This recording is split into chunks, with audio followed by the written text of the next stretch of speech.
Bonjour. Alors, je vous invite à commencer la visite de notre nouvelle médiathèque.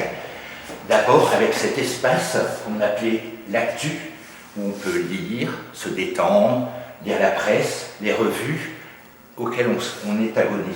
Alors oui, ici, on n'est pas vraiment dans un ouvrage qui s'appelle un livre, mais dans un document écrit néanmoins, mais qui va se trouver sous la forme d'un journal, mais aussi sous la forme de revue. Bref, ici, tout le monde pourra venir, comme le disait Rémi, se détendre. Je vous invite à venir découvrir nos différents espaces. D'abord celui-ci, qu'on a choisi d'appeler l'univers des petits. En fait, c'est l'espace qui est consacré à tous les enfants de 0 à 12 ans. Donc cet espace, il est conçu pour que les petits puissent s'installer par terre, s'installer sur des sièges qui veulent lui être agréables. Tout a été conçu avec des couleurs qui donnent envie aussi aux enfants de venir s'y installer tranquillement. On continue la visite de la médiathèque avec le cercle des contes et légendes. C'est quoi un conte? C'est quoi une légende? C'est une histoire qui se raconte à travers les siècles, à travers les générations, et qui, on ne sait pas si elle est vraie ou si elle n'est pas vraie.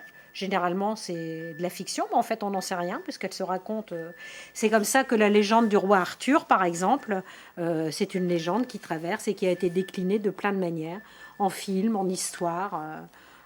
Voilà, c'est... Et ensuite, on a surtout des contes et légendes qui sont liés à la géographie. Alors, entre le cercle des contes et légendes et l'univers des petits qu'on a vu tout à l'heure, il existe l'espace manga, très apprécié du jeune public. Alors, la bande dessinée, c'est encore un autre genre de livre. C'est de l'illustration associée à du texte. La manga a ceci de particulier qu'elle se lit en plus à l'envers. La particularité de la bande dessinée, c'est qu'elle a un code de lecture.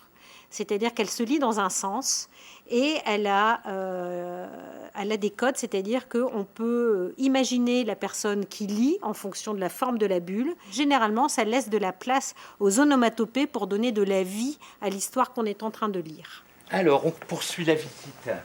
Je vous emmène vers deux espaces, des documentaires adressés aux enfants et des documentaires adressés aux adultes. Enfin, c'est souvent quelque chose de très sérieux, un documentaire. En tout cas, ça relate des choses qui sont vraies.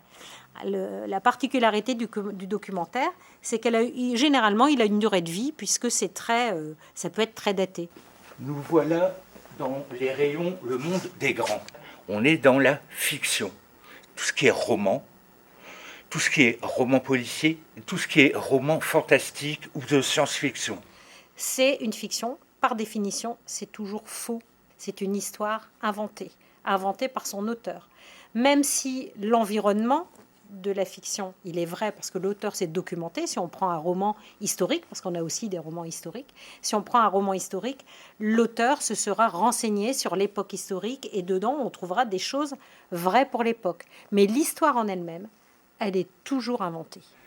Bien, nous continuons la visite. Je vous présente le coin facile à lire. Alors, qu'est-ce que ça veut dire facile à lire? En fait, c'est un label que la ville a obtenu parce qu'elle s'est engagée à mettre à disposition des livres pour les personnes en difficulté avec la lecture ou le français, que ce soit des enfants ou des adultes. Le principe du facile à lire, c'est que pour toutes les personnes qui sont en difficulté de lecture, que ce soit parce qu'ils ne savent pas lire, ou qu'ils ne savent pas bien lire, ou qu'ils n'aiment pas lire, ou parce qu'ils ne voient plus assez clair pour bien lire, le principe, c'est de leur donner quand même un univers d'imagination où ils pourront se retrouver. Et alors, je vous présente le dernier coin qu'on a réservé. Celui-là, on a choisi de l'appeler l'atelier numérique, et on s'est équipé de matériel très performant. Alors on sait bien que le numérique, beaucoup de gens l'utilisent, mais beaucoup de gens ne peuvent pas l'utiliser, ou parce qu'ils ne sont pas équipés, ou parce qu'ils ne savent pas s'en servir. Ça s'appelle l'électronisme. Et la volonté de la ville de Rheims, c'est de pouvoir accompagner toutes ces personnes et de les amener dans un lieu accueillant comme celui de la médiathèque.